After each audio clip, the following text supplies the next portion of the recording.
మీరు గమనించండి, మనం ఎదుర్కొంటున్న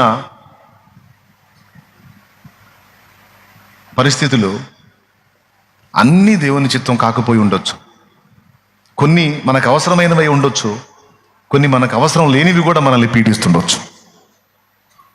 అవసరం లేనివి ఎందుకు ఉండాలి? మనకి యేసయ్య దగ్గరికి వస్తే తీసేస్తాడు. అవసరమైనవి తీసేయమంటే అవసరం ఉండని అంటాడు, ఏదో ఒక జవాబు ఇస్తాడు. కానీ ఒకటైతే నిజం, ఆశీర్వాదానికి వారసులుగా మనల్ని పిలిచాడు కానీ శాపానికి వారసులుగా పిలవలేదు. Praise the lord. తలగా మనల్ని ఉంచడానికి పిలిచాడు కానీ తోకగా మనల్ని ఉంచడానికి పిలవలేదు.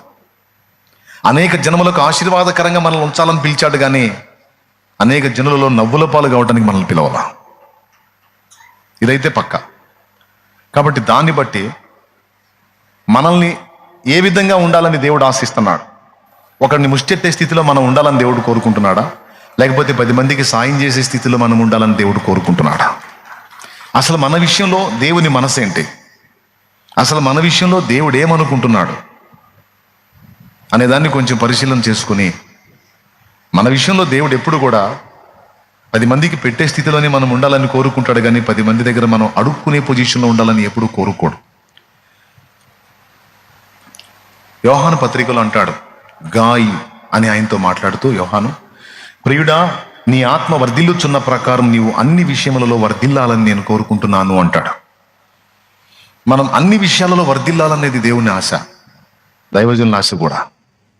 కాబట్టి నేను ఇలా ఉండటమే దేవుని చిత్తం, ఈ శాపాన్ని అనుభవించడమే దేవుని చిత్తం, ఈ దరిద్రతలో ఉండటమే దేవుని చిత్తం, ఈ నిందల్లో ఉండటమే దేవుని చిత్తం, ఈ అప్పుల్లో, రోగాల్లో, అగచాట్లలో, ఈ శాపగ్రస్తమైన జీవితంలో ఇలా ఈ ఓటమిలోనే ఉండటం దేవుని చిత్తమని నువ్వు దేవుని దగ్గర అడగకుండా ఫిక్స్ అయిపోవాక.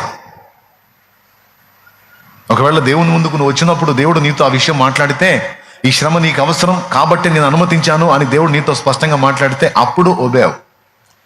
ఆ విషయం నీకు దేవుడు చెప్పక ముందు ఇది నాకు దేవుడి చిత్తం, ఇది ఇంతే, ఇది ఇంతే కంటిన్యూ అవుతుంది అని నువ్వు పొరపాటును కూడా అనుకోవద్దు.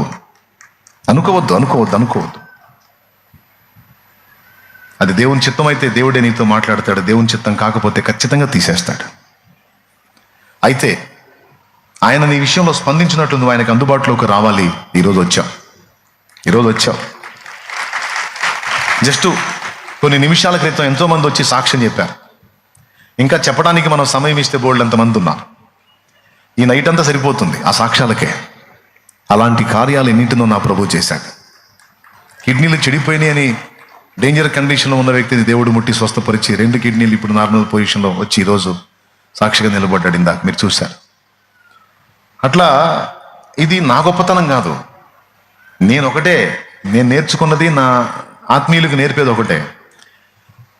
నేను దేవునికి కనెక్ట్ అయినట్టు నన్ను వెంబడించే వాళ్ళను కూడా దేవునికి కనెక్ట్ చేయాలి. నాకు కనెక్ట్ చేసుకోవటం కాదు, నేను దేవునికి కనెక్ట్ చేయాలి. అంటే శాలేమన్నా చెయ్యి ఉంచితేనే స్వస్థత వచ్చిద్ది, శాలేమన్నా ప్రార్థన చేస్తేనే జవాబు వచ్చిద్ది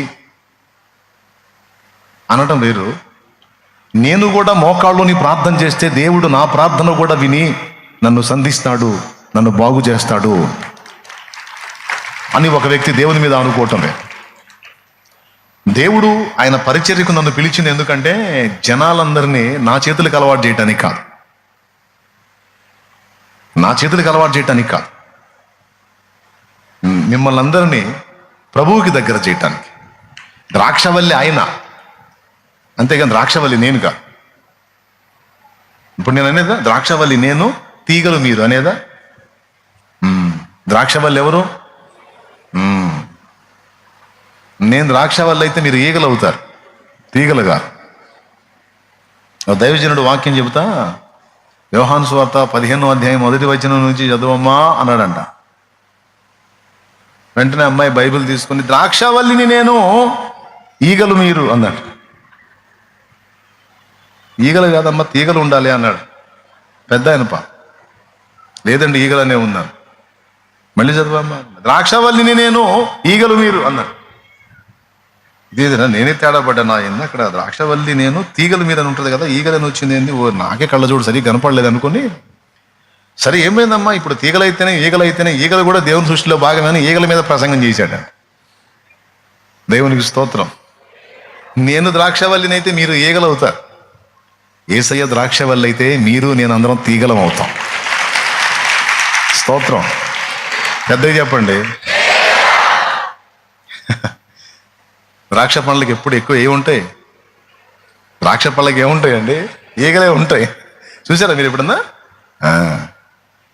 నేను ద్రాక్ష వల్లినైనా ద్రాక్ష పండునైనా మీరు ఈగలవుతారు.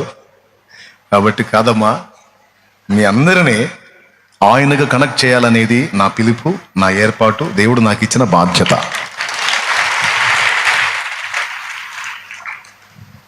ఎవరినో నిందించాలని నేను చెప్పట్లా. కొంతమంది ఈ బాధ్యతను విస్మరించి పాప అమాయకంగా తమ యొద్దకు వచ్చి తమను వెంబడిస్తున్నటువంటి బిడ్డలకు తాము గురువులుగా మారి వారిని తమకు కనెక్ట్ చేసుకున్న పరిస్థితిని కొందరిలో చూశాను నేను. అది న్యాయం కాదు.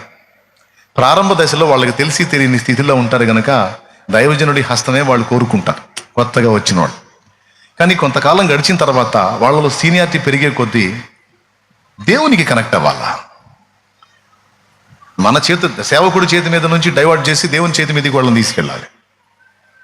అంతేగాని సంవత్సరాలు గడిచిపోతున్నా ఎల్లప్పుడూ అయ్యగారు చేయి ఉంచుతాడు నెత్తిన, అయ్యగారు చేయి ఉంచుతాడు నెత్తిన, అయ్యగారు చేయి ఉంచుతాడు నెత్తిన అనే దరిద్రపు స్థితిలో ఉంచకూడదు. ఎంతమందికి అర్థమైంది? ఎవరికి కనెక్ట్ చేస్తే క్షేమం? అయ్యగారికి ఎందుకు కనెక్ట్ చేయకూడదు? ఎంతవరకు ఉంటాడు అయ్యగారు? ఎప్పుడు ఓడతాడో తెలియదు. అవునా? అయ్యగారు ఉన్నా ఊడినా ఏసై అయితే కదిలే ప్రసక్తిలో ఎల్లప్పుడూ ఉండువాడు. అందుకని ప్రతి దైవజనుడు తన ఆత్మీయ బిడ్డల్ని దేవునికి అనుసంధానం చేసే విషయంలో జాగరూకుడై ఉండాలి. అది న్యాయమైన సేవ. ఓకే, నేను అదే ఫిక్స్ అయ్యాను. అందుకే ఆ సాక్ష్యాలు చెప్పిన వాళ్ళు ఎక్కువ మంది వాళ్ళు మోకాళ్ళుని ప్రార్థన చేసుకుని దేవుని దగ్గర నుంచి జవాబు పొందుకున్న విషయాలు. అర్థమైందా? అట్లా కాకుండా మరి నా ప్రార్థన అట్లా చేయించాను, కార్యం జరిగింది అని జస్ట్ 2 బిల్డప్లు ఇచ్చాను అనుకో, ఓటమైనాక క్యూలు ఆపలేం. ఆ చెయ్యి మా నిత్యను కూడా పెట్టాను నాని, ఒక్కసారి ఆ చేత అలా అన్నాని, పొరపాటును కూడా నేను ఆ పని చేయను. ఒకవేళ ఎవరి కోసమైనా నేను ప్రార్థన చేస్తే జవాబు వచ్చినా కూడా అది దేవుడు చేసిన కార్యం, నాదేమీ లేదు, నాకే యోగ్యత లేదని చెప్తాను నేను. నా గొప్ప ఏమి, నీకేదన్నా నా ప్రార్థన విని దేవుడు కార్యం చేస్తే అది దేవుడు చేసిన హెల్పే తప్ప నాది కాదు. అయితే ఒక్కటి అడుగుతా ప్రార్థన చేసేటప్పుడు, నా తండ్రి నేను ఈ బిడ్డ కోసం ప్రార్థన చేస్తున్నాను, నూతనంగా నీ పాదాల చెంతకు వచ్చారు, నేను నీ ఎదుట క్రమంగా ఉండకపోవచ్చు, నాలో లోపాలు ఉండొచ్చు, కానీ ఈ బిడ్డల కోసం నేను చేసే ప్రార్థనలో మాత్రం యథార్థత ఉంది. ఆ బిడ్డలకు మేలు కలగాలని నేను చేసే ప్రార్థనలో మాత్రం దోషం లేదు. కాబట్టి నన్ను బట్టి కాకపోయినా ఆ దీనుని బట్టి, దీనురాల్ని బట్టి కనికరించు అని మాత్రం మనస్ఫూర్తిగా అడుగుతా.